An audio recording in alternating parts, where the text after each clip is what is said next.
Hi dear students, welcome back to Xylem learning. Abdulla സാറാണ്. നമ്മളിന്ന് പ്രധാനപ്പെട്ട ക്വസ്റ്റ്യൻ ആൻസേഴ്സ് ആയിട്ടാണ് വന്നിരിക്കുന്നത്. നമ്മുടെ പൊളിറ്റിക്കൽ സയൻസിലെ ലോ ആൻഡ് സോഷ്യൽ ജസ്റ്റിസ് എന്നുള്ള ചാപ്റ്ററിന്റെ പ്രധാനപ്പെട്ട ചില ചോദ്യങ്ങളും ഉത്തരങ്ങളായിട്ടാണ് സാർ വന്നിരിക്കുന്നത്. എല്ലാ മക്കളും മോസ്റ്റ് ഇമ്പോർട്ടൻറ്റ് ക്വസ്റ്റ്യൻസ് ആണ്. എല്ലാ മക്കളും ഈ ഒരു ക്ലാസ് കംപ്ലീറ്റ് ആയിരിക്കണം കേട്ടോ. നമുക്ക് ഇമ്പോർട്ടൻ്റ് ആയിട്ടുള്ള കുറച്ച് ക്വസ്റ്റ്യൻസ് ആണ്, കുറച്ചധികം ക്വസ്റ്റ്യൻസ് ആണ് ഡിസ്കസ് ചെയ്യാനുള്ളത്. എല്ലാ മക്കളും കാണാം. അതുപോലെ തന്നെ വീഡിയോ ഇഷ്ടപ്പെട്ടിട്ടുണ്ടെങ്കിൽ നിങ്ങളുടെ ഫ്രണ്ട്സിനൊക്കെ എന്ത് ചെയ്യുക, ഷെയർ ചെയ്യുക, എല്ലാവരോടും പറയാം ഇങ്ങനെ ഒരു ക്ലാസ് ഉണ്ട്, നമ്മൾ ഇമ്പോർട്ടൻ്റ് ആയിട്ടുള്ള ക്വസ്റ്റ്യൻസ് ഒക്കെ ആ ക്ലാസ്സിൽ ഡിസ്കസ് ചെയ്യുന്നുണ്ടെന്നുള്ള കാര്യങ്ങൾ എന്ത് ചെയ്യാം മക്കളെ എല്ലാ ഫ്രണ്ട്സിനും ഇൻഫോം ചെയ്യുക. അപ്പോൾ നമുക്ക് ക്വസ്റ്റ്യനിലേക്ക് തന്നെ കിടക്കാം. സാർ അങ്ങനെ കുറേ കാര്യങ്ങളൊന്നും പറഞ്ഞെങ്കിൽ നിങ്ങളെ ബോറടിപ്പിക്കുന്നില്ല. നമ്മുടെ ചോദ്യങ്ങൾ എന്ന് പറയുന്നത് പ്രധാനമായിട്ടും ഫസ്റ്റ് നമ്മൾ ഷോർട്ട് ടൈപ്പ് ക്വസ്റ്റ്യൻ ആൻസേഴ്സ് ആണ് നമ്മൾ ഫസ്റ്റ് ഡിസ്കസ് ചെയ്യാൻ പോകുന്നത്. അപ്പോൾ ഷോർട്ട് ആൻസേഴ്സ് ആൻഡ് ക്വസ്റ്റ്യൻ എന്താ പറയുക, ഷോർട്ട് ആൻസർ ടൈപ്പ് ക്വസ്റ്റ്യൻസ് നമ്മൾ നോക്കുന്ന സമയത്ത് ഫസ്റ്റ് നമുക്ക് കാണാൻ പറ്റുന്ന ക്വസ്റ്റ്യൻ എന്ന് പറയുന്നത് how are the people working class exploited economically. എങ്ങനെയാണ് working class peoples economically exploit ചെയ്യപ്പെട്ടിട്ടുള്ളതാണ് നമ്മുടെ ഫസ്റ്റ് ചോദ്യം അല്ലേ. എങ്ങനെയാണ് വർക്കിംഗ് ക്ലാസ് പീപ്പിൾ എക്സ്പ്ലോയിറ്റ് ചെയ്യപ്പെട്ടിട്ടുള്ളത് എന്നുള്ള ചോദ്യത്തിന് ആൻസർ എന്ന് പറയുന്നത് they are made to work for low pay and for longer working hours എന്നുള്ളതാണ്. അതായത് നമ്മൾ പറയുകയാണെങ്കിൽ പ്രൊലോങ്ഡ് വർക്കിംഗ് അവേഴ്സും ലോവർ വേജസും ആണ് ആർക്കും ഉണ്ടായിരുന്നത്, ഈ വർക്കിംഗ് ക്ലാസ്സിൽ ഉണ്ടായത്. അപ്പോൾ ഇക്കണോമിക്കലി അവരെങ്ങനെയാണ് എക്സ്പ്ലോയിറ്റ് ചെയ്യപ്പെട്ടതെന്ന് പറയുമ്പോൾ നമുക്ക് സിമ്പിളായിട്ട് പറയാൻ പറ്റും ലോവർ പേ ആണ്, അതുപോലെ തന്നെ ലോങ് ഹവേഴ്സ് ആണ്. That means prolonged working hours and low pays, അല്ലെങ്കിൽ എന്താ പറയുക low wages or low pay ആണ് ആർക്കും ഉണ്ടായിരുന്നത്, ഈ വർക്കിംഗ് ക്ലാസ് പീപ്പിൾസിന് ഉണ്ടായിരുന്നത്. അതാണ് അവരുടെ ഇക്കണോമിക് കണ്ടീഷൻസ് എന്ന് നമുക്ക് കാണാൻ പറ്റും.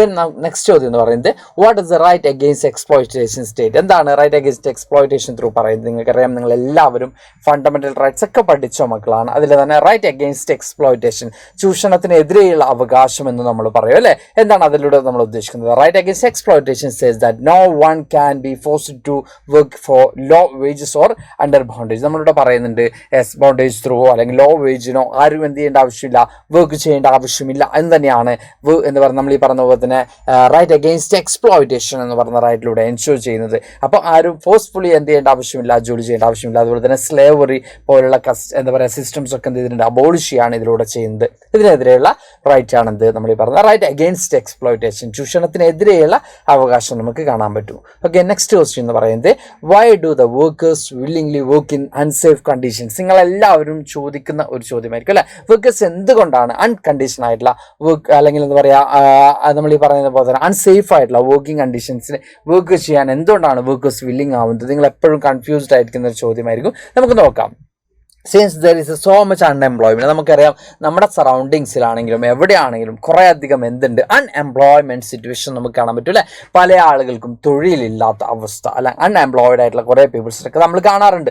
നമ്മുടെ സറൗണ്ടിങ്സിലാണ്, നമ്മുടെ പ്രിമൈസസിലാണ് അങ്ങനെയുള്ള കുറേ ആളുകളുണ്ട് അല്ലേ. അതുകൊണ്ട് തന്നെ there are many workers who are willing to work in unsafe condition in return for a wage. അതുകൊണ്ട് തന്നെ അൺഎംപ്ലോയ്മെൻറ്റ് സിറ്റുവേഷനൊക്കെ ഉള്ളതുകൊണ്ട് തന്നെ കൂടുതൽ ആളുകളും എന്ത് ചെയ്യും, അവർക്ക് വേജസിന് വേണ്ടി, അവർക്ക് സാലറി വേണ്ടി, അവർക്ക് എക്സിസ്റ്റ് ചെയ്യേണ്ടേ, അവർക്ക് സർവൈവ് ചെയ്യേണ്ടേ, അവർക്ക് ഫുഡ് വേണം, അവരുടെ എസെൻഷ്യൽ കമ്മോഡിറ്റീസ് ഒക്കെ അവർക്ക് എന്ത് ചെയ്യണം, കൺസ്യൂം ചെയ്യണം. അതിന് അവർക്ക് എന്ത് വേണം, സാലറി അല്ലെങ്കിൽ വേജസ് കിട്ടിയേ പറ്റുള്ളൂ അല്ലേ. ഇൻകം ഇല്ലാതെ എക്സ്പെൻഡിച്ചർ മീറ്റ് ചെയ്യാൻ പറ്റുമോ? ഇല്ല. അതുകൊണ്ട് തന്നെ അവർ എന്തിന് റെഡി ആവുന്നു, നമ്മൾ ഈ പറഞ്ഞ പോലെ തന്നെ അൺസേഫ് കണ്ടീഷൻസിൽ വർക്ക് ചെയ്യാൻ റെഡി ആവുന്നു എന്നാണ് നമ്മളിവിടെ പറയുന്നത്. അപ്പോൾ നമ്മുടെ ചോദ്യം ഇതായിരുന്നു why do the workers willingly work in unsafe conditions എന്നുള്ളതായിരുന്നു ചോദ്യം. സിമ്പിളായിട്ട് ആൻസർ പറയുകയാണെങ്കിൽ ബിക്കോസ് അൺഎംപ്ലോയ്മെൻറ്റ് എന്ന് പറയുന്ന സിറ്റുവേഷൻ അവിടെ നിൽക്കുന്നുണ്ട്. അതുകൊണ്ട് തന്നെ വേജസിന് വേണ്ടി ഏത് കണ്ടീഷനിലാണെങ്കിലും വർക്ക് ചെയ്യാൻ ആര് റെഡി ആവുന്നുണ്ട്, വർക്കേഴ്സ് റെഡി ആവുന്നുണ്ട് നമുക്ക് കാണാൻ പറ്റും. നെക്സ്റ്റ് ചോദ്യം why are companies and contractors able to violate environmental laws. നിങ്ങൾ പലപ്പോഴും കണ്ടിട്ടുണ്ടാവും കോൺട്രാക്ടേഴ്സ് ആണെങ്കിലും കമ്പനീസ് ആണെങ്കിലും ഒക്കെ എന്ത് വയലേറ്റ് ചെയ്യുന്നുണ്ടാവും, നമ്മൾ ഈ പറഞ്ഞ എൻവയോൺമെൻറ്റൽ ലോസ് ഒക്കെ വയലേറ്റ് ചെയ്യുന്നുണ്ടാവും. അപ്പോൾ എന്തുകൊണ്ടാണ് അവർക്ക് അതിന് സാധിക്കുന്നതെന്ന് ചോദിക്കുമ്പോൾ നമ്മൾ സിമ്പിളായിട്ട് പറയുകയാണെങ്കിൽ അതിനുള്ള എന്താ പറയുക ലോസ് ഒന്നും അത്ര സ്ട്രിക്റ്റ് ആയിരുന്നില്ല. അതുകൊണ്ടാണ് എന്ത് ചെയ്യുന്നത്, അവർക്കത് സാധിക്കുന്നത്. നമ്മൾ നോക്കാം, companies and contractors are able to violate environmental laws because these laws are not strictly enforced. ഈ പല ലോസും സ്ട്രിക്ട്ലി എൻഫോഴ്സ് ചെയ്യാത്തതുകൊണ്ടാണ് ആര് നമ്മൾ ഈ പറയുന്ന കോൺട്രാക്ടേഴ്സ് ആണെങ്കിലും അല്ലെങ്കിൽ നമ്മൾ ഈ പറഞ്ഞ കമ്പനീസ് ആണെങ്കിലും എന്ത് വയലേറ്റ് ചെയ്യുന്നത്, നമ്മൾ ഈ പറഞ്ഞ പോലെ തന്നെ എൻവയോൺമെൻറ്റൽ ലോസ് വയലേറ്റ് ചെയ്യുന്നത് നമുക്ക് കാണാൻ പറ്റും. ഇനി നമ്മുടെ നെക്സ്റ്റ് ക്വസ്റ്റ്യൻ എന്ന് പറയുന്നത് what is the article 21 of the constitution state. അപ്പോൾ എന്താണ് ആർട്ടിക്കിൾ 21ലൂടെ എന്താണ്? നിങ്ങൾക്കറിയാം ഈ ഒരു ആർട്ടിക്കിൾസൊക്കെ വരുന്നത് ഫണ്ടമെന്റൽ റൈറ്റ്സ് റിലേറ്റഡ് ആയിട്ടുള്ള കാര്യങ്ങൾ തന്നെയാണ്. അപ്പോൾ ആർട്ടിക്കിൾ 21 എന്താണ് ഉദ്ദേശിക്കുന്നത് നമുക്ക് കാണാൻ പറ്റും. Right to life is a fundamental right under article 21 of the constitution and it includes the right to the enjoyment of pollution, free water and air for full enjoyment of life. നമുക്കറിയാൻ പറ്റും ജീവിക്കാനുള്ള അവകാശം എന്നുള്ളതാണ് നമ്മൾ ഇതിലൂടെ ensure ചെയ്യുന്നത്. Article 21 എന്താണ് ensure ചെയ്യുന്നത്? റൈറ്റ് ടു ലൈഫ് എന്നുള്ളതാണ്. റൈറ്റ് ടു ലൈഫ് എന്നുള്ളതാണ് നമുക്ക് കാണാൻ പറ്റുന്നത്. റൈറ്റ് ടു ലൈഫ് ആണ് എന്തിലൂടെ? നമ്മൾ ഈ പറയുന്ന പോലെ തന്നെ ആർട്ടിക്കിൾ 21 എൻഷുർ ചെയ്യുന്നത് നമുക്ക് കാണാൻ പറ്റും. ജീവിക്കാനുള്ള അവകാശമാണ്. പൊല്യൂഷൻ ഫ്രീ ആയിട്ടും, അത് എല്ലാ അർത്ഥത്തിലും, എയർ ആണെങ്കിലും വാട്ടർ ആണെങ്കിലും ഒക്കെ പൊല്യൂഷൻ ഫ്രീ ആയിട്ട് നമുക്ക് എന്ത് ചെയ്യണം? നമുക്ക് എൻജോയ് ചെയ്ത് ജീവിക്കാനുള്ള ഒരു അവസരം ഉണ്ടാക്കുക. നമുക്ക് സറൗണ്ടിങ്സ് എന്ത് ചെയ്യുക? ഇത്തരത്തിലുള്ള അവസ്ഥകൾ ഇല്ലാത്തൊരു സറൗണ്ടിങ്സ് ക്രിയേറ്റ് ചെയ്യുക എന്നുള്ളതാണ് അതുകൊണ്ട് ഉദ്ദേശിക്കുന്നത്. പിന്നെ നെക്സ്റ്റ് ചോദ്യം, who sets the minimum wages? ആരാണ് മിനിമം വേജസ് സെറ്റ് ചെയ്തിട്ടുള്ളതാണ് നമ്മൾ ചോദിക്കുന്നത്. നമുക്ക് കാണാൻ പറ്റും the minimum wages act 1948 is an act of parliament concerning Indian labor law that says the minimum wages that must be paid skilled and unskilled laborers. അപ്പോൾ minimum wages ensure ചെയ്യാന്നുള്ളതാണ്. അത് skilled ആണെങ്കിലും unskilled ആയിട്ടുള്ള workers ആണെങ്കിലും അവർക്ക് minimum wages ensure ചെയ്യാന്നാണ് നമുക്ക് കാണാൻ പറ്റുന്നത്. The minimum wages act 1948 ഈ ഒരു ആക്ടിലൂടെയാണ് എന്ത് ചെയ്യുന്നത്? പാർലമെന്റ് എന്തിനാബിൾ ചെയ്യുന്നത്? മിനിമം വേജസ് എൻഷുർ ചെയ്യണം. വർക്കേഴ്സിന് ഒരു മിനിമം വേജ്, ഒരു നിശ്ചിത എന്ത് ചെയ്യണം? തുക കൊടുത്തിരിക്കണം. നിശ്ചിത എന്താ പറയുക, കൂലി കൊടുത്തിരിക്കണം എന്നുള്ളതാണ് ഈ ഒരു ആക്ടിലൂടെ ഉദ്ദേശിക്കുന്നത്. ദെൻ നമ്മുടെ നെക്സ്റ്റ് ക്വസ്റ്റ്യൻ എന്ന് പറയുന്നത്, why do we need a laws? എന്തിനാണ് നമുക്കൊരു ലോസ് എന്നുള്ളത് മക്കൾക്ക് എല്ലാവർക്കും അറിയുന്നതാണ്. എന്നാൽ നമുക്ക് അതിന്റെ കറക്റ്റ് ആൻസറിലേക്ക് നമുക്ക് പോവാം.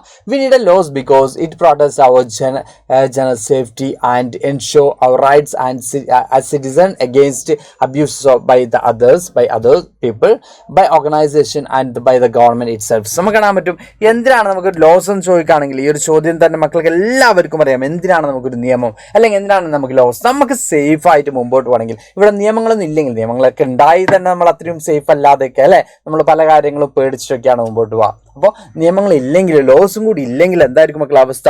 നിങ്ങൾ ആലോചിച്ച് നോക്കുക. ഇവിടെ ഒരു ലോ ഇല്ല, അല്ലെങ്കിൽ നിയമ സംവിധാനം ഇല്ല, നിയമ സംവിധാനങ്ങളില്ല. ഒരു നിയമ സംവിധാനങ്ങൾ ഇല്ലെങ്കിൽ എന്തായിരിക്കും മക്കളുടെ അവസ്ഥ? ആലോചിച്ചിട്ടുണ്ടോ മക്കളെ? ഒരിക്കലും നമുക്ക് ഊഹിക്കാൻ പോലും പറ്റുക, അല്ലെങ്കിൽ ആലോചിക്കാൻ പോലും പറ്റാത്ത സിറ്റുവേഷൻ ആയിരിക്കും അല്ലേ? ഇവിടെ നിയമങ്ങളൊന്നും ഇല്ലെങ്കിൽ നമുക്ക് എന്തായിരിക്കും? മൊത്തത്തിൽ നമ്മൾ ഈ പറയുന്നത് പോലെ തന്നെ നമ്മൾ എക്സ്പ്ലോയിറ്റ് ചെയ്യപ്പെടാനുള്ള പോസിബിലിറ്റി കൂടുതലാണ്. അപ്പോൾ അതിൽ നമ്മൾ സേഫ് ആക്കുക എന്നുള്ളത് തന്നെയാണ് ഈ ലോസ് കൊണ്ട് ഉദ്ദേശിക്കുന്നത്. ഇത് നെക്സ്റ്റ് ക്വസ്റ്റ്യൻ ഇതാണ്, can you suggest some ways in which enforcement can be improved? നമുക്ക് നോക്കാം എന്തൊക്കെയാണ് നിർവ്വഹണം, അല്ലെങ്കിൽ ഗവൺമെന്റ് കൃത്യമായിട്ട് അതിൻ്റെ ഡ്യൂട്ടിയൊക്കെ ചെയ്യാനുള്ള ചില വേസ് എന്തൊക്കെയാണ് എന്നുള്ളതാണ് അവിടെ ചോദിക്കുന്നത്. Ways to improve the enforcement നമുക്ക് കാണാൻ പറ്റും. Recruiting of advocate number of enforcement staff നമുക്ക് കാണാൻ പറ്റും. എൻഫോഴ്സ്മെന്റ് മെച്ചപ്പെടുത്താനുള്ള വഴികൾ എന്ന് പറയുന്ന സമയത്ത് നമുക്ക് എന്ത് കാണാൻ പറ്റും? ജീവനക്കാരെ റിക്രൂട്ട് ചെയ്യുക, ആവശ്യമായിട്ടുള്ള ജീവനക്കാരെ എന്ത് ചെയ്യുക? ഓഫീസേഴ്സിനെ എന്ത് ചെയ്യുക? റിക്രൂട്ട് ചെയ്യുക എന്നുള്ളതും. Anyone found violating the laws must be penalised or with strict punishment. എന്ത് ചെയ്യുക? പെനാൽറ്റിയോ അല്ലെങ്കിൽ പണിഷ്മെന്റ് ഒക്കെ കൊടുക്കുക. അവർക്ക് കൃത്യമായിട്ട് എന്ത് ചെയ്യുക? പണിഷ്മെന്റ് കൊടുക്കുക. അതുപോലെ തന്നെ അവരെ കൊണ്ട് എന്ത് ചെയ്യുക? നമ്മൾ ഈ പറഞ്ഞ പോലെ തന്നെ ഫൈനും കാര്യങ്ങളൊക്കെ അടപ്പിക്കുക. അങ്ങനെയൊക്കെ എന്ത് ചെയ്യാൻ പറ്റുള്ളൂ? ഈ പറയുന്ന പോലെ തന്നെ എന്താണ് എൻഫോഴ്സ്മെന്റ് കുറച്ചും കൂടി നമുക്ക് ഇംപ്രൂവൈസ് ചെയ്യാൻ പറ്റുള്ളൂ. നെക്സ്റ്റ് ക്വസ്റ്റ്യൻ ഇതാണ്, what are the problems in enforcement better ആക്കാനുള്ള കാര്യം നമ്മൾ പറഞ്ഞു. ഇനി എന്താണ് എൻഫോഴ്സ്മെന്റിലെ പ്രോബ്ലംസ് നമുക്ക് നോക്കാം. പ്രോബ്ലംസ് ഇൻ എൻഫോഴ്സ്മെന്റ് നോക്കുന്ന സമയത്ത് നമുക്ക് കാണാൻ പറ്റും ഇൻഎഡ്യൂക്കേറ്റ് സ്റ്റാഫ്, ആവശ്യത്തിന് എന്തില്ല? സ്റ്റാഫുകളില്ല എന്നുള്ളതും. ലാക്ക് ഓഫ് ട്രെയിനിങ്, ആവശ്യത്തിന് എന്ത് കിട്ടുന്നില്ല? ട്രെയിനിങ് കിട്ടുന്നില്ല എന്നുള്ളതും. അതുപോലെ തന്നെ നമുക്ക് കാണാൻ പറ്റും ലാർജ് പോപ്പുലേഷൻ, കൂടുതൽ ജനസംഖ്യയുള്ളതും എന്തിന് കാരണമാവുന്നുണ്ട്? ഇതിന്റെ നിർവഹണം കൃത്യമായി നടപ്പിലാക്കാത്തതിന് കാരണമായിട്ട് നമുക്ക് കാണാൻ പറ്റും. നെക്സ്റ്റ് ക്വസ്റ്റ്യൻ ഇതാണ്, what are the 3 basic rights of workers? വർക്കേഴ്സിനുള്ള 3 ബേസിക് റൈറ്റ്സ് ഏതൊക്കെയാണ് എന്നുള്ളതാണ് ചോദ്യം. നമ്മുടെ വർക്കേഴ്സിന് 3, അല്ലെങ്കിൽ നമ്മളടങ്ങുന്ന വർക്കേഴ്സിന് എന്തുണ്ട്? നമ്മളല്ല സാർ അടങ്ങുന്ന വർക്കേഴ്സിന് എന്തുണ്ട്? ബേസിക് ആയിട്ട് ചില റൈറ്റ്സിന് അതിൽ 3 പ്രധാനപ്പെട്ട റൈറ്റ്സ് ആണ് നമ്മളോട് പറയുന്നത്. Right to work, first one is right to work. Then നമുക്ക് കാണാൻ പറ്റുന്നത് right to a fair wage, fair ആയിട്ടുള്ള വേജ് ഉറപ്പിക്കുക എന്നുള്ളതും. ഡിസെന്റ് വർക്ക് കണ്ടീഷൻസ്, നമ്മൾ പറയുന്ന പോലെ തന്നെ അൺഹെൽത്തി ആയിട്ടുള്ള അല്ലാത്ത കുറച്ചും കൂടി ബെറ്റർ ആയിട്ടുള്ള വർക്ക് കണ്ടീഷൻസ് എന്ത് ചെയ്യുക? എൻഷുർ ചെയ്യുക എന്നുള്ളതാണ്. അപ്പോൾ what are the 3 basic rights of workers എന്ന് ചോദിക്കുകയാണെങ്കിൽ ഇതാണ് വർക്കേഴ്സിന്റെ 3 ബേസിക് റൈറ്റ്സ്. അപ്പോൾ ഇതൊക്കെ നമുക്ക് ഷോർട്ട് ടൈപ്പ് ആൻസേഴ്സ് ആണ്. ഇതൊക്കെ നമ്മുടെ ഷോർട്ട് ക്വസ്റ്റ്യൻ ആൻസേഴ്സ് ആണ് നമ്മൾ ഡിസ്കസ് ചെയ്യുക. ഇനി നമ്മുടെ ഒരു ലോങ് ടൈപ്പ് ആൻസേഴ്സിലേക്ക് നമുക്ക് പോവാം. How can laws ensure that markets in a manner that is fair? Give 2 examples to support your answer. Okay, നമ്മളിവിടെ പറയുന്നത് എങ്ങനെയാണ് ഒരു മാർക്കറ്റ് എന്ത് ചെയ്യുന്നത് ഒരു ഗുഡ് മാനറിലൂടെ, ഫെയർ മാനറിലൂടെ മുമ്പോട്ട് കൊണ്ടുപോകാൻ പറ്റുന്നത് നമുക്ക് നോക്കാം. ഇവിടെ നമ്മൾ പറയുന്നുണ്ട്, to ensure the workers are not underpaid or rapidly fairly there is a law minimum wages. A worker has to be paid not less than minimum wage and by the employer. There are also law that protect the interest of producers and consumers in the markets. This helps ensure that the relationship between the 3 parties, the worker, consumer and producer, producer are governed in a manner that is not exploitative. നമ്മളിവിടെ പറയുന്നുണ്ട്, അതായത് എങ്ങനെയാണ് ഈ മാർക്കറ്റിൽ ഒരു fair ആയിട്ടുള്ള manor കൊണ്ടുവരാറ്. നമ്മൾ നേരത്തെ പറഞ്ഞ പോലെ വർക്കേഴ്സിന് മിനിമം വേജസ് എന്ത് ചെയ്യുന്നുണ്ട്, എൻഷൂർ ചെയ്യുന്ന ആക്ടും കാര്യങ്ങളൊക്കെ വരുന്നുണ്ട്. അത് പ്രകാരം തന്നെ എന്ത് ചെയ്യണം, അവർക്ക് മിനിമം വേജസ് എൻഷൂർ ചെയ്യണം.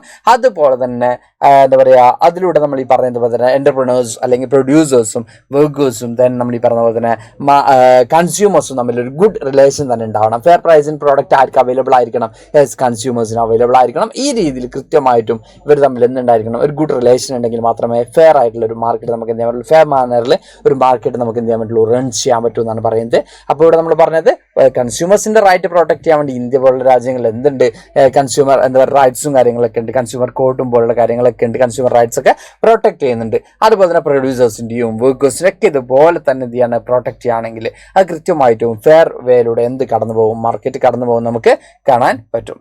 നെക്സ്റ്റ് ക്വസ്റ്റ്യൻ ഇതാണ്, do you think the victims of Bhopal gas tragedy got justice? നിങ്ങളോട് ചോദിക്കുകയാണ്, ഭോപ്പാൽ ഗ്യാസ് ട്രാജഡിയെ കുറിച്ച് നിങ്ങൾ കൃത്യമായിട്ട് എന്ത് ചെയ്തിട്ടുണ്ട്, പഠിച്ചിട്ടുണ്ട്, ഇന്നത്തെ ക്ലാസ്സിലൊക്കെ കൃത്യമായിട്ട് പഠിച്ചിട്ടുണ്ടാവും. അപ്പോൾ ഇവിടുത്തെ ആളുകൾക്ക് ജസ്റ്റിസ് കിട്ടിയോ എന്നാണ് ചോദിക്കുന്നത്. ഇല്ല എന്ന് മക്കൾക്ക് എല്ലാവർക്കും അറിയാം അല്ലെ, നമുക്ക് കൃത്യമായിട്ട് പറയാം. No, the victims of Bhopal gas tragedy did not get justice. നമ്മളോട് പറയുന്നുണ്ട് അവർക്ക് എന്ത് ഉറപ്പ് കിട്ടിയില്ല, നീതി അവർക്ക് ഉറപ്പ് വരുത്താൻ സാധിച്ചില്ല. The company which owned this factory union carbide refused to accept the responsibility of its actions. Company first തന്നെ അതിന്റെ എന്താ പറയുക, അതിന്റെ റെസ്പോൺസിബിലിറ്റി ഏറ്റെടുക്കാൻ തയ്യാറായിരുന്നില്ല നമുക്ക് കാണാൻ പറ്റും. They got away by paying a small compensation to the survivors. സർവൈവേഴ്സിന് ചെറിയൊരു കോമ്പൻസേഷൻ മാത്രമേ ആര് പ്രൊവൈഡ് ചെയ്തിട്ടുള്ളൂ, കമ്പനി പ്രൊവൈഡ് ചെയ്തിട്ടുള്ളൂ. Most of those exposed to poison gas came from poor. അതിൽ കൂടുതൽ ആളുകളും വർക്കിംഗ് ക്ലാസ് അല്ലെങ്കിൽ പുവർ ആയിട്ടുള്ള പീപ്പിൾ ആയിരുന്നു ഇതിന് എന്ത് ചെയ്തിട്ടുള്ളത്, വിക്ടിംസ് എന്ന് പറയുന്നത്. അതുകൊണ്ട് തന്നെ അതിൽ നമുക്ക് കാണാൻ പറ്റും, എന്താ പറയുക, ഇവിടെ നേരത്തെ പറഞ്ഞ പോലെ തന്നെ വലിയൊരു നമ്പർ ഓഫ് പീപ്പിൾസ് തന്നെ അതിൽ എന്ത് ചെയ്തിട്ടുണ്ടായിരുന്നു, അതിന്റെ കോൺസിക്വൻസസ് സഫർ ചെയ്തിട്ടുള്ളതായിട്ട് നമുക്ക് കാണാൻ പറ്റും. അതുകൊണ്ട് തന്നെ അവർക്ക് എന്ത് കിട്ടിയിരുന്നില്ല, അവർക്ക് അതിനനുസരിച്ചുള്ള ആനുകൂല്യങ്ങളോ അതിനനുസരിച്ചുള്ള കോമ്പൻസേഷനോ അവർക്ക് കിട്ടിയിരുന്നില്ല നമുക്ക് കാണാൻ പറ്റും. അത് തന്നെയാണ് ഇവിടെ പറയുന്നത്. Okay, many developed severe respiratory disorder, പല ആളുകളും പലതരത്തിലുള്ള പ്രോബ്ലംസ് ഇപ്പോഴും എന്ത് ചെയ്യുന്നുണ്ട്, സഫർ ചെയ്തിട്ടില്ലായിട്ട് നമുക്ക് കാണാൻ പറ്റും. അപ്പോൾ അവർക്ക് അതിനനുസരിച്ചുള്ള എന്ത് കിട്ടിയിട്ടില്ല, കോമ്പൻസേഷൻ കിട്ടിയിട്ടില്ല നമുക്ക് എന്ത് ചെയ്യാൻ പറ്റും, കാണാൻ പറ്റും. Next question, can you think of other ways in which the environment can be protected? Discuss the class. Okay, നമ്മളോട് പറയുന്നത് എങ്ങനെയൊക്കെയാണ് എൻവയോൺമെന്റ് പ്രൊട്ടക്ട് ചെയ്യാനുള്ള വേസ് ആണ് ചോദിക്കുന്നത്. നിങ്ങൾക്ക് എല്ലാവർക്കും അറിയുന്ന പോലെ തന്നെ നമ്മുടെ സറൗണ്ടിങ്സ് അല്ലെങ്കിൽ നമ്മുടെ എൻവയോൺമെന്റ് പ്രൊട്ടക്ട് ചെയ്യേണ്ടത് നമ്മുടെ കൂടി റെസ്പോൺസിബിലിറ്റിയാണ്. ബിക്കോസ് അതില്ലാതെ നമുക്ക് സർവൈവ് ചെയ്യാൻ പറ്റില്ല, അല്ലെ? ഹ്യൂമൻ ബീങ്സിന് മാത്രമല്ല ഒരു തിങ്സിനും എന്ത് ചെയ്യാൻ പറ്റില്ല, സർവൈവ് ചെയ്യാൻ പറ്റില്ല. അപ്പോൾ നമ്മുടെ എൻവയോൺമെന്റ് പ്രൊട്ടക്ട് ചെയ്യേണ്ടത് നമ്മുടെ റെസ്പോൺസിബിലിറ്റി തന്നെയാണ്. അതിനുള്ള ചില വേസ് അല്ലെങ്കിൽ ചില എന്താ പറയുക സജഷൻസ് ആണ് അവിടെ ചോദിക്കുന്നത്. നമ്മളിവിടെ പറയുകയാണെങ്കിൽ യൂസ് റീയൂസബിൾ ബാഗ്സ് എന്ത് ചെയ്യണം, യൂസ് ചെയ്യണം. അതുപോലെ തന്നെ print as little as necessary. അതുപോലെ തന്നെ എന്ത് ചെയ്യണം, നമ്മൾ ഈ പറഞ്ഞ പോലെ തന്നെ ചെറിയ അളവിൽ മാത്രം എന്ത് ചെയ്യുക, പ്രിന്റ് ചെയ്യുക എന്ന് പറയുന്നുണ്ട്. റിസൈക്കിൾ എന്ന് പറയുമ്പോൾ എല്ലാ സാധനങ്ങളും വീണ്ടും ഉപയോഗപ്പെടുത്താൻ പറ്റുന്ന കാര്യങ്ങളൊക്കെ എന്ത് ചെയ്യുക, ഉപയോഗപ്പെടുത്താം. നാച്ചുറൽ റിസോഴ്സസ് എന്ത് ചെയ്യാതിരിക്കുക, എക്സ്പ്ലോയിറ്റ് ചെയ്യാതിരിക്കുക എന്നുള്ളതാണ്. വീണ്ടും എന്ത് ചെയ്യുക, ഉപയോഗപ്പെടുത്താൻ പറ്റുന്ന രീതിയിൽ എന്ത് ചെയ്യുക, സാധനങ്ങൾ ഉണ്ടാക്കുക. Then use reusable beverage containers. Reusable ആയിട്ടുള്ള ബിവറേജ് കണ്ടെയ്നേഴ്സ്, നമ്മൾ എന്താ പറയുക, ഡ്രിങ്ക്സിനൊക്കെ ഉപയോഗിക്കുന്ന അല്ലെങ്കിൽ നമ്മൾ ഡ്രിങ്കിങ്ങിനൊക്കെ ഉപയോഗിക്കുന്ന കണ്ടെയ്നേഴ്സ് റീയൂസബിൾ ആക്കുക. നമ്മൾ പറയുന്ന പോലെ തന്നെ പല സാധനങ്ങളും റീയൂസബിൾ അല്ല. അപ്പോൾ വീണ്ടും നമുക്ക് എന്ത് ചെയ്യണം, ഉപയോഗിക്കാൻ പറ്റുന്ന രീതിയിലേക്ക് എന്ത് ചെയ്യാം, മാറ്റിയെടുക്കുക. Save electricity. നമുക്കറിയാം ഇലക്ട്രിസിറ്റി ഒക്കെ നമ്മൾ എന്ത് ചെയ്യുന്നുണ്ട്, അനാവശ്യമായിട്ട് തന്നെ നമ്മൾ നശിപ്പിച്ചുകൊണ്ടിരിക്കുന്നുണ്ട് അല്ലേ? നമ്മുടെ ഊർജ്ജം അല്ലെങ്കിൽ നമ്മുടെ സ്രോതസ് തന്നെ നമ്മൾ എന്ത് ചെയ്യുന്നുണ്ട്, എനർജി സോഴ്സ് തന്നെ നമ്മൾ എന്ത് ചെയ്യുന്നുണ്ട്, വളരെ വലിയ തോതിൽ നമ്മൾ ഉപയോഗപ്പെടുത്തുന്നുണ്ട്. ജലമൊക്കെ ആവശ്യത്തിൽ കൂടുതൽ ഉപയോഗപ്പെടുത്തുന്നുണ്ട്. അപ്പോൾ സ്വാഭാവികമായും ഇൻ ഫ്യൂച്ചർ ജനറേഷൻ എന്ത് ചെയ്യില്ല, അത് കിട്ടൂല. അപ്പോൾ സസ്റ്റൈനബിൾ ഡെവലപ്മെന്റ് എന്നൊക്കെ നിങ്ങൾ പഠിക്കുന്നുണ്ട് ഇക്കണോമിക്സിൽ. ആ ഒരു മെത്തേഡിൽ നമ്മൾ എന്ത് ചെയ്യുക, സേവ് ഇലക്ട്രിസിറ്റി ഇൻ ഫ്യൂച്ചർ ജനറേഷന് വേണ്ടി എന്ത് ചെയ്യുക, നമ്മൾ ഇലക്ട്രിസിറ്റി ആണെങ്കിലും വാട്ടർ ആണെങ്കിലും ഒക്കെ നമ്മൾ എന്ത് ചെയ്യുക, സേവ് ചെയ്യുക. ഇതിലൂടെയൊക്കെ നമുക്ക് എന്ത് ചെയ്യാൻ പറ്റും, സാർ നേരത്തെ പറഞ്ഞ പോലെ തന്നെ നമ്മുടെ എൻവയോൺമെന്റിനെ നമുക്ക് എന്ത് ചെയ്യാൻ പറ്റും, പ്രൊട്ടക്ട് ചെയ്യാൻ പറ്റും. Write a short note on child labour prevention act. Child labour, നിങ്ങൾക്ക് നിങ്ങളുടെ സറൗണ്ടിങ്സിലൊക്കെ നിങ്ങൾ ചെറിയ മക്കളാണ്, നിങ്ങൾ വർക്ക് ചെയ്യുന്നില്ല, ബട്ട് നിങ്ങളുടെ അതേ ഏജുള്ള പല ആളുകളും ജോലി പല എന്താ പറയുക തട്ടുകടകളിലാവട്ടെ അല്ലെങ്കിൽ വേറെ റോഡ് സൈഡുകളാവട്ടെ അവിടെയൊക്കെ ജോലി ചെയ്യുന്നൊക്കെ മക്കളെ ശ്രദ്ധയിൽപ്പെട്ടിട്ടുണ്ടാവും അല്ലേ? നമുക്ക് നോക്കാം, ഇതിനെതിരേക്ക് ഒരു ആക്ട് തന്നെയുണ്ട്, നമുക്ക് നോക്കാം. According to the 2011 census, over 12 million children in India aged between 5 and 14 work in various occupations including hazardous ones. നമുക്ക് കാണാൻ പറ്റും, എന്താ പറയുക, ഇന്ത്യയിൽ 2001 സെൻസസ് പ്രകാരം ആലോചിക്കണം മക്കളെ, 12 മില്യൺ ചിൽഡ്രൻസ് ആണ്. 12 മില്യൺ ചിൽഡ്രൻസ് ആണ് എന്ത് ചെയ്യുന്നുള്ളത്, ഇതുപോലെ തന്നെ വർക്ക് ചെയ്യുന്നുള്ളത്. നമുക്ക് കാണാൻ പറ്റും 5 നും 14 വയസ്സിനും ഇടയിലുള്ള 12 മില്യൺ ചിൽഡ്രൻസ് ആണ് ഇന്ത്യയിൽ മാത്രം എന്ത് ചെയ്യുന്നുള്ളത്, വർക്കേഴ്സായിട്ട് നമുക്ക് കാണാൻ പറ്റുന്നത്. അതിൽ നമ്മൾ കാണുന്നത് പോലെ നേരത്തെ സാറ് പറഞ്ഞ പോലെ തന്നെ തട്ടുകടകൾ അങ്ങനെ ഇങ്ങനെയുള്ള സ്ഥലങ്ങളിലൊക്കെ വർക്ക് ചെയ്യുന്നത് കൂടാതെ ഹസാർഡസ് ആയിട്ടുള്ള അല്ലെങ്കിൽ അപകടകരമായിട്ടുള്ള സാഹചര്യങ്ങളിൽ പോലും ആര് വർക്ക് ചെയ്യുന്നുണ്ട്, ഫാക്ടറികളിൽ പോലും ആര് വർക്ക് ചെയ്യുന്നുണ്ട്, ഈ ചിൽഡ്രൻസ് വർക്ക് ചെയ്യുന്നതായിട്ട് നമുക്ക് കാണാൻ പറ്റും. ഇനി in October 2006 the government amended the Child Labor Prevention Act, banning children under 14 years of age from working as domestic servant or as worker in dhabas, restaurant, tea shops. അപ്പോൾ നമ്മൾ പറയുന്നുണ്ട് 2006 ഈ പറഞ്ഞതുപോലെ തന്നെ ചൈൽഡ് ലേബർ പ്രിവെൻഷൻ ആക്ടിനെ അമെൻമെന്റ് ചെയ്തുകൊണ്ട് 2004 അതിന് 2006 October 2006 അതിന് അമെൻമെന്റ് ചെയ്തുകൊണ്ട് 14 ഇയേഴ്സിന് താഴെയുള്ള ബിലോ 14 ഇയേഴ്സ് ആയിട്ടുള്ള കുട്ടികൾ ചിൽഡ്രൻസ് വർക്ക് ചെയ്യുന്നത്, അതായത് ഡൊമസ്റ്റിക് ലേബേഴ്സ് ആവട്ടെ അല്ലെങ്കിൽ നമ്മൾ ഈ പറഞ്ഞ പോലെ തന്നെ വീട്ടുജോലികളാവട്ടെ അല്ലെങ്കിൽ പുറത്താവട്ടെ ഷോപ്പുകളിലോ റെസ്റ്റോറൻറ്റിലോ എവിടെയും ആവട്ടെ അതൊക്കെ എന്ത് ചെയ്യുന്നുണ്ട്, പ്രിവെന്റ് ചെയ്തുകൊണ്ട് ഒരു ആക്ട് തന്നെ എന്ത് ചെയ്യുന്നുണ്ട്, അത് കൊണ്ടുവരുന്നുണ്ട്. അതുപോലെ തന്നെ നമ്മളോട് പറയുന്നുണ്ട് അതിന്റെ ഭാഗമായിട്ട് ചിൽഡ്രൻസിന് ആരാണോ ഇങ്ങനെ ജോലിക്ക് ആക്കുന്നത്, എംപ്ലോയിങ് ആക്കുന്നത് അല്ലെങ്കിൽ ഹയർ ചെയ്യുന്നത് അവർക്ക് പണിഷ്മെന്റ് ഉണ്ടാവുന്നുണ്ട്. വലിയ രീതിയിൽ എന്ത് ചെയ്യും, അവർക്ക് പണിഷ്മെന്റ് ഉണ്ടാകുന്നതാണ്. നമ്മൾ അതിന് എക്സാമ്പിൾ പറയുകയാണെങ്കിൽ 3 months to 2 years വരെ അവർക്ക് എന്ത് ചെയ്യണം, പണിഷ്മെന്റ് ഉണ്ടാവും. കൂടാതെ 10 to 20,000 രൂപീസോളം അവർ എന്ത് ചെയ്യേണ്ടി വരും, ഫൈൻ പേ ചെയ്യേണ്ടി വരും. ഇങ്ങനെയൊക്കെയുള്ള ഒരു കണ്ടീഷൻസും കാര്യങ്ങളൊക്കെ വരുമ്പോൾ സ്വാഭാവികമായിട്ടും ഇത്തരത്തിലുള്ള ഓഫൻസ് റെഡ്യൂസ് ചെയ്യപ്പെടുന്നതാണ്. ബട്ട് ഇത് സ്റ്റിൽ എക്സിസ്റ്റ് ചെയ്യുന്നതായിട്ട് നമുക്ക് കാണാൻ പറ്റും in many part of India. Okay, അപ്പം മോസ്റ്റ് ഇമ്പോർട്ടൻ്റ് ആയിട്ടുള്ള ചില ക്വസ്റ്റ്യൻസ് ആണ് സാർ ഡിസ്കസ് ചെയ്തത്. ഇതുപോലെ തന്നെ ഇനിയും സാർ ക്വസ്റ്റ്യൻസുമായിട്ട് വരുന്നതാണ്. നമ്മൾ എന്തായാലും ഈ ക്ലാസ്സിൽ അല്ലെങ്കിൽ ഇന്നത്തെ ക്ലാസ്സിൽ നമ്മൾ 14 ക്വസ്റ്റ്യൻസ് ആണ് ഡിസ്കസ് ചെയ്തിട്ടുള്ളത്. അപ്പോൾ ഈ 14 ക്വസ്റ്റ്യൻസും ക്ലിയർ ആയിട്ടുണ്ടെങ്കിൽ എന്തെങ്കിലുമൊക്കെ ഡൗട്ട് ഉണ്ടെങ്കിൽ കമന്റ് ബോക്സിൽ കമന്റ് ചെയ്യുക. ഓക്കെ, നമ്മൾ 10 ഷോർട്ട് ആൻസേഴ്സ് ക്വസ്റ്റ്യനും 4 എന്താ പറയുക ലോങ് ടൈപ്പ് ക്വസ്റ്റ്യൻസും ആണ് ഡിസ്കസ് ചെയ്തിട്ടുള്ളത്. എന്തെങ്കിലുമൊക്കെ ഡൗട്ട് വന്നിട്ടുണ്ടെങ്കിൽ താഴെ കമന്റ് ചെയ്തോളൂ. അപ്പോൾ താങ്ക്സ് ടു ഓൾ, ബൈ.